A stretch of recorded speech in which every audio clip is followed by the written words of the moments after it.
Hello, ladies and gentlemen. Welcome to the Sheffield United way. How are we all doing out there? Let us know in the chat right now. How you doing? Let us know in the comments if you're watching this after the live. How you doing? We are very, very happy to be back. Now it's game week 28 of our championship predictions, and I did Hey, better than last week, and you didn't. yeah, I know. You were due a good one after my great form, but yeah, I had a bit of a stinker last week, particularly in regards to that banker that shall not be named. Yeah, you love to see it, don't you? No, Nick, Oh. you don't love to see it. You don't love to see it. Okay. Okay. Anyway, let's get into it. So we don't have results on the screen today because, as I said to you before, I was extremely busy this week, lots and lots on. So I got 10 points. You got a lonely little 5 points. I was close on a few others as well. But I think this is every week now. We're one or two. We're always, I think, the majority, if we've not got it bang on, we are kind of like one goal away, other than if you go Rotherham versus Blackburn. Just putting it out there that it was a good prediction. I don't care that it was miles wrong. It was a good prediction, and I'll stand by it. Rotherham were rubbish. Blackburn were generally great. Who would have said that Rotherham would win 4-0? Yeah, but Blackburn aren't that good, really, are they? No, but Rotherham are that bad, I thought, Yeah. at the time. Yeah. And it turns out that I'm talking absolute nonsense. Yeah, you got a little bit excited, didn't you, after last week's incredible performance? I did. I got carried away. I saw a perfect banker on Rotherham getting battered, and I thought, right, let's do that again. And it made me look a little bit silly. And Shazbat contributed to my first abuse on Twitter for getting the predictions wrong. I felt like I'd made it, to be honest. So I much appreciated it. She loves getting the digs in, doesn't she? And I absolutely am here for it. It's fantastic. Definitely. Absolutely. James knows. I just meant to predict it the other way. That's what it was. Yeah, that's true. That is true. But the week before, I think it was the week before, or the week before that, because of the FA Cup week, you went for, if I'm right in saying, Millwall 3, Rotherham 0, and that was the perfect banker. So I can see where you went with it. It was in here, perfect logic. Unfortunately, football's not played on logic. No, Johnny. And I had Hiya, Johnny. Hiya, Johnny. And yeah, I had a shocker last week. But, some of the viewers did a lot better than I did. Looking down the scores, not many of the viewers did worse than I did. Two of them, actually. So I didn't cover myself in glory at all. But we did have some really nice scores. We had Peter Heppel, 10 points. He matched yourself. And then we had a couple who did beat yourself. That was Daniel Yallop and... Don't say the last one. Shall we leave him off? Yeah. So well done, Daniel. You were our solo winner. The Statman's scores don't count. Yeah, because he's a professional statman after all, so he's not allowed to be involved. Anyway, let's pop up the table on screen right now. The viewers flying away with it, as always. I have closed the gap by 5. I'm still currently 8 points behind. So last week, really, or the week before, really just stood you in good stead. Yeah. So let's see what happens in this game week. So without further ado, let's get into it. And do you know what? FIFA God is already in there before I even put the first one on screen. So Here it goes. 2-0 Sheffield United I've gone for, and you've gone for a 2-1 Blades win also. Blades win.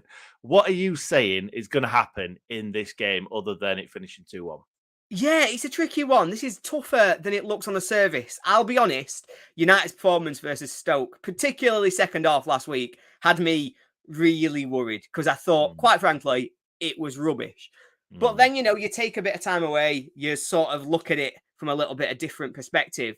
And we only conceded 0.3 XG. They've scored a fluky cross that nobody's touched. And actually, our defence was really solid, really in control. And maybe if our midfield is getting overrun or not able to get a control on the game, we can still rely on that defence.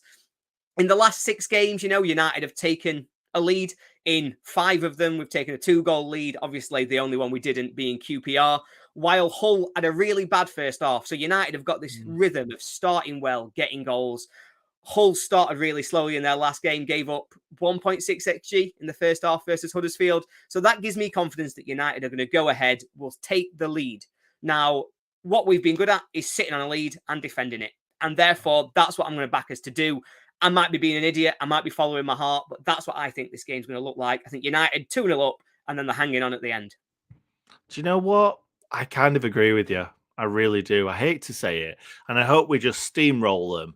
But you said we're good at hanging on to leads, but I don't like it. I don't want to see it. I hate it. I'm not here for that. I'm here for the Blades absolutely hammering teams like they were earlier on in the season. But now we've got all our good players back. We should be hammering teams. Anyway, this is not a Sheffield United video, mate. This is a Championship video. Now, next up, we've got Burnley versus West Bromwich Albion. I've gone for, finally, Burnley to drop some old pointages. And West Brom are the team to do it. I just don't, I've done all the research for this and I was like, oh, maybe this is the one. Maybe Burnley are finally going to be vulnerable and finally not going to get the wins. They lost the XG game against Coventry. You look at their XG for the season, they've scored 53 goals from an XG of 34. Now, you say that's unsustainable. You say this is the one, they're up against a team in brilliant form. You're not just going to keep scoring goals from nowhere. You're not going to keep doing this. But I just don't think it matters. I just think Burnley are the best team in the league. I think they're going to romp to the title. And I think they're going to continue to overperform to the end of the season. I think they're going to stop West Brom's momentum. And that's not necessarily a bad thing. It is a true story. But I do think that West Brom are very, very good right now. So let's see what happens. I think a draw for me. I know that Blades Ramble is saying that Burnley winning this is good for us. But also, a draw is also very, very good because both teams dropping 2 points. I'm happy with that. Anyway, let's move on to talking about, and you ready for it? Drum roll, please. Battle of the Cities! We've got Coventry City versus Norwich City. We've both gone for a Norwich win. I think if Norwich didn't absolutely hammer Preston last week, I'd have gone for a draw in this game, and I very, very nearly went for a draw until the last second, and I just added another one onto Norwich's score. It was going to be 1-1. But yeah, they certainly flew out of the blocks against Preston. And do you know what? You put out there that it was going to be 3-0 last week, and I was being really smug, and I'm like, let's have a look at Norwich's score to take the mick out of Ollie. And they were 3-0 up, and I was like, you're a genius. Yeah, unfortunately, that one only just about balances with the Blackburn Rotherham one. Hopefully, we can call that even, and I can take at least a little bit of a win. But Norwich have got a really good record against Coventry as well. Last 3 times these two teams have met, Norwich have scored 7, conceded 0. The last 5 times that these two teams have met, Norwich have scored 14, conceded 2. Norwich haven't lost to him in 8 meetings since 2009. This is a team where you just have a bogey side. And that could be what Norwich are for Coventry. Coventry are also in terrible form. 1 win in the last 8. I think Norwich will continue to go goal crazy. I think that they're going to really realise their potential under Wagner. And I think this is where they really show what they're about. Right. Well, we'll have to see, won't we? I'm just shocked that Coventry have not carried on how they were. I know that O'Hare got injured against us, but I just feel like at that point they seemed not unstoppable, but they seemed really, really dangerous. And it going home, away, whatever. But they've had a bit of a stumble. Yeah, indeed. And I think they'll pick it back up. I think injuries really affect them, though. I think they're a team that their first 11 is probably a playoff 11. And I think that'd be where they are if they could keep everybody fit. But injuries have hit them hard. I think they only need to lose 2-3 players and suddenly they're at bare bones and they can't change games off the bench, which so many other teams in the Championship can. And that's what's going to cost them. Yeah. Good points. Next up, we've got Birmingham City versus Preston North End. Do you know what? Have we got any more ends in the whole of the Football League?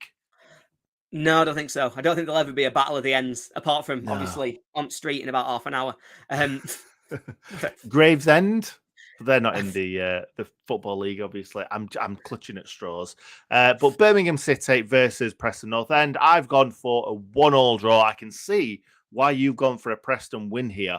I just think Birmingham's got a little bit too much to let Preston walk all over them. You know, we say that, but I think there's something wrong at Birmingham at the minute. They're on 4 defeats in a row. They've only won 1 in 8. Preston have got a terrible home form, don't get me wrong, but they're currently 3rd in the league, I think, on away form alone. And that, to me, is a real indicator of where these two teams are coming into this game. I think Birmingham will turn it around. I think they're a good side. I think they've got a good manager. I just don't know when. And therefore, until they do turn it around, I'll probably keep going against them at the minute, particularly against a team that's so good away from home. Fair enough. However, 0-0, 3-3, 1-1. Lots of the comments are saying that this is going to be a draw.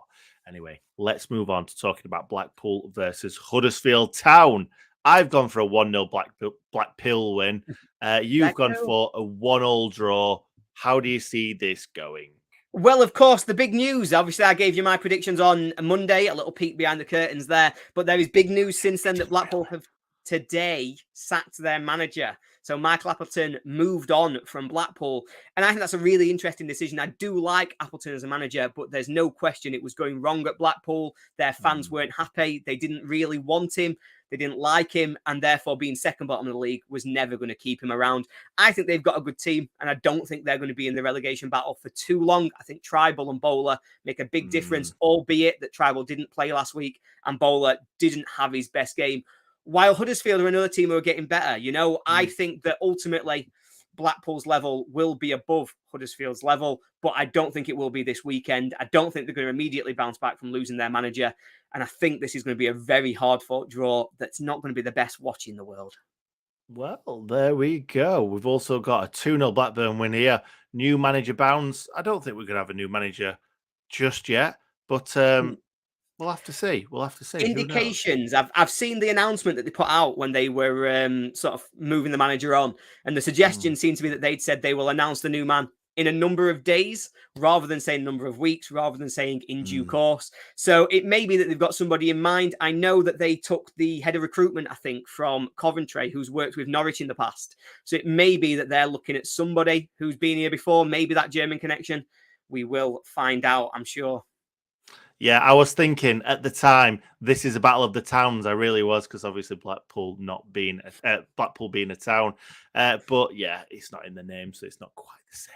2-0 Huddersfield. Daniel's gone for Wilder to Blackpool. 2-1. Ooh, I think that'd be a perfect job for him. It's not too far away from his house. Well, a little bit. Is that not a 2-1 prediction for the score?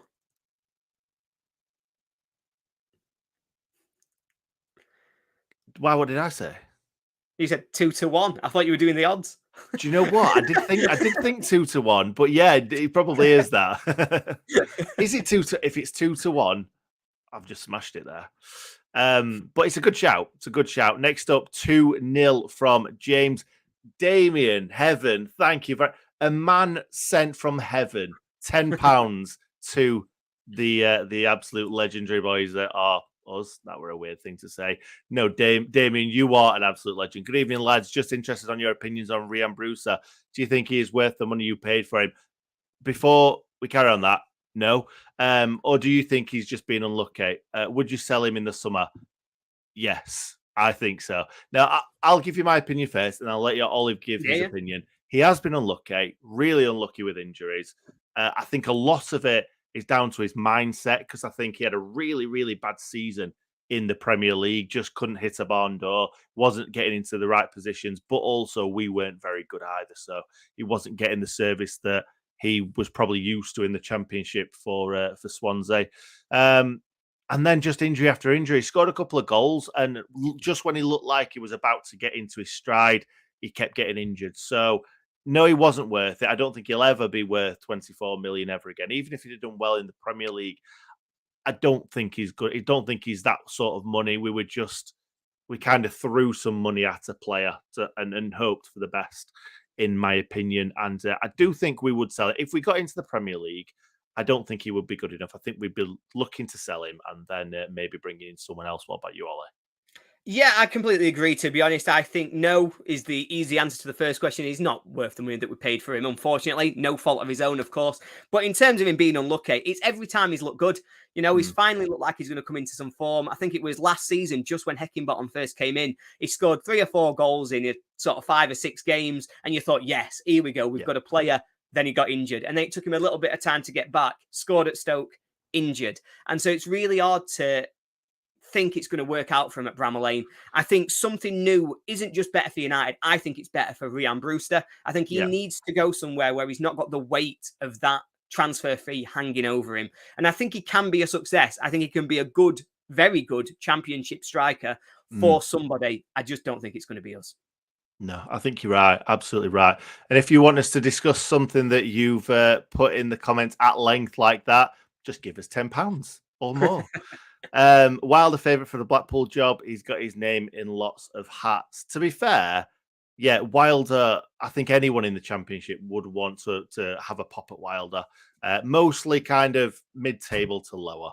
But anyway. I don't see him at Blackpool, just for my 2 penneth. He is 2-1. Wow. There Apologies, we go. Nick. I called you out incorrectly. No, I think you're absolutely right because of the way that Jimmy's put that 2-1 like that and 2-1 like that. I think I was wrong. You were right, but we're all right, aren't we? At the end of the day, we're all right. Anyway, let's move on and talk about Bristol City versus Blackburn Rovers. Blackburn Rovers not in your good graces at the moment.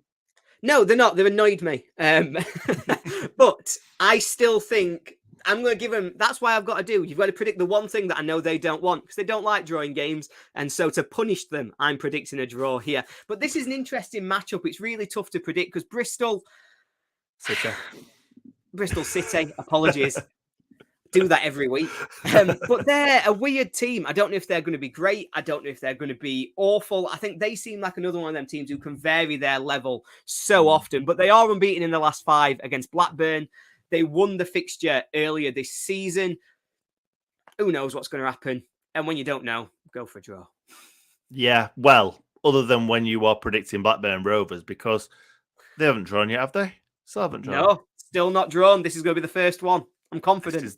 This is the one. JohnEgan.com's gone for a 2-1 Bristol Rovers win.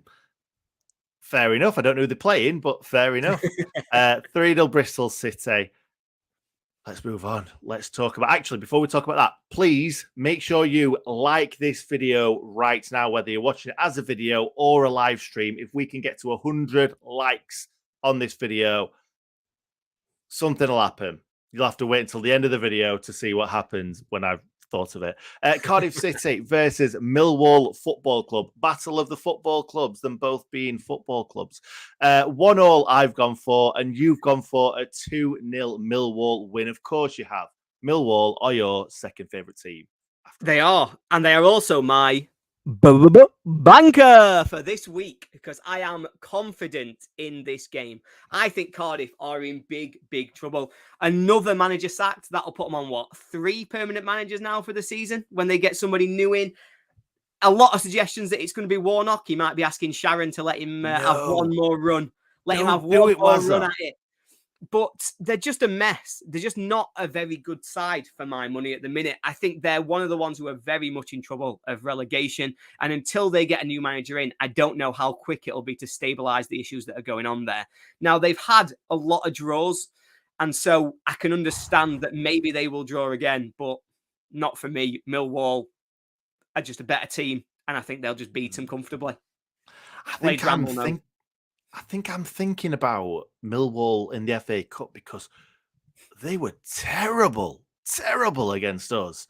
So, yeah, maybe that's the reason why I'm thinking that. Also, let us know in the comments right now if you have liked this video because you need to make sure you do so. Now, let's move on to QPR versus Swansea City. I've gone for Swansea City to go to Loftus Road and do them over because I think it's 72 games since QPR won a game of football. Round about that. Might be even more, to be honest. But, you know, one of the things that I think has really influenced me here is that QPR have signed themselves an absolute gem. And I think he's going to turn their season around. Jamal Lowe.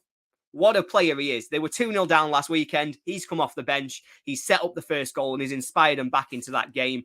And I think with their front four, it's just scary, the talent that they've got now with Jamal Lowe, Chris Willock, Ilias Chair, Tyler Roberts, Lyndon Dykes. They have got goals in that squad. It's just unfortunate that they've also got... I'm not doing that one again. I messed it up last time. But I think this one's going to be fun, full of goals. I think Swansea can score just as many as QPR. I think if you're choosing to watch a game as a neutral, watch this one.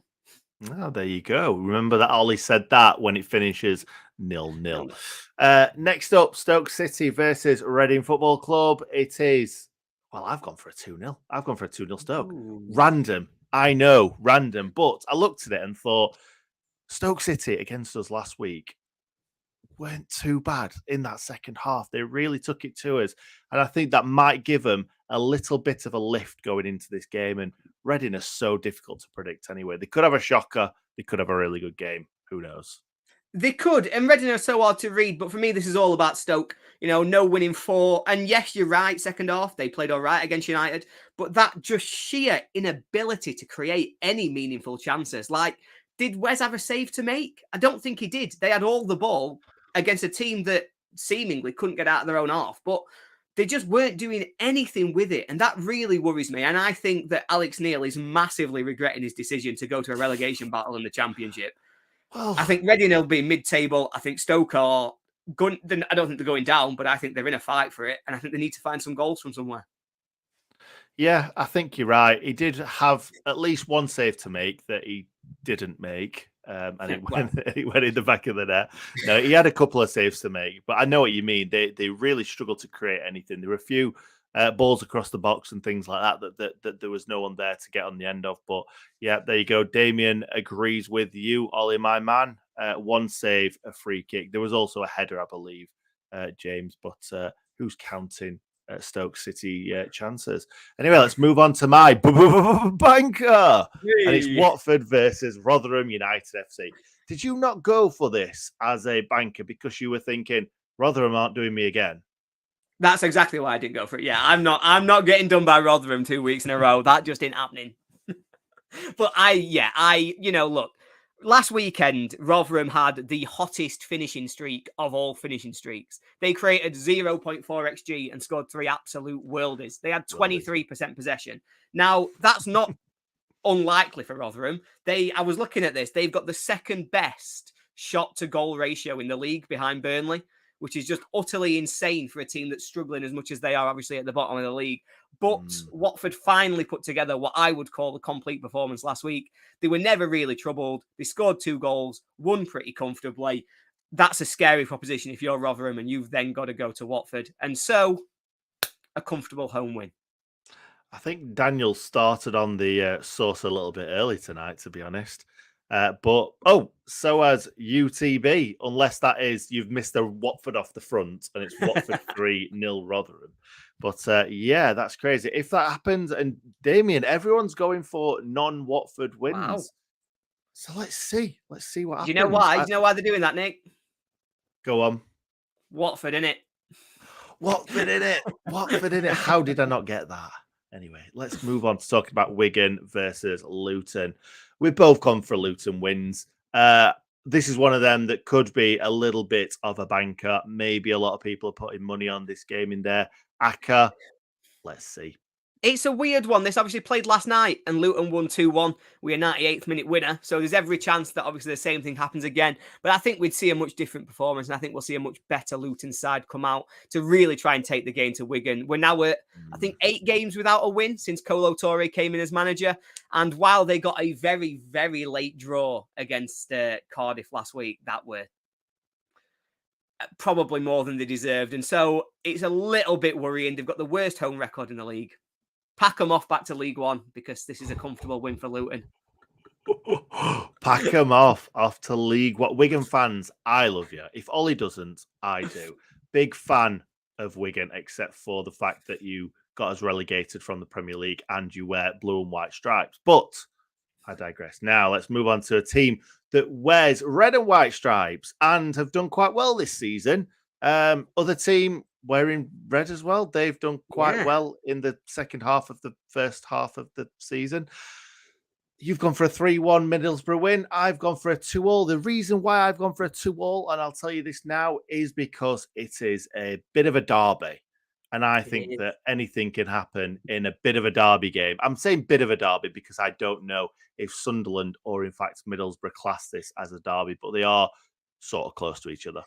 Yeah, I'd say this is a derby. I think it's more of a derby for Middlesbrough than Sunderland. But I think for both teams, they would call it a derby, particularly, obviously, with what Newcastle are doing at the minute and the fact that they may soon be out of the stratosphere for calling it a derby, realistically.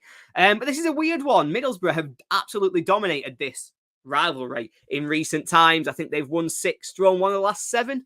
It's not great for Sunderland fans, is it? And, you know, Middlesbrough are absolutely flying at the moment. While I do like Sunderland, I think they're a decent side, I just don't think they're going to have enough here. And I think, unfortunately, the Carrick and Middlesbrough train will keep on rolling.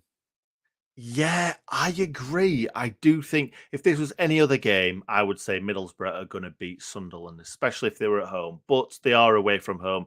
It is a derby. So that's why I've gone for a draw. Daniel's gone for Borough Banker 3-4. Crazy. A 4-3 banker is a hell of a shout. I love it. I love it. I love it. And that's just about us done, mate. I really apologise to everybody in the comments right now that wanted this to go on for another hour, but it is time for us to finish. Thank you very much for being here, Ollie, as always. No, always a pleasure. Always enjoy it. And thank you again for having me, Nick. No problem, mate. And we will see you tomorrow for the Sheffield United match preview. See you then.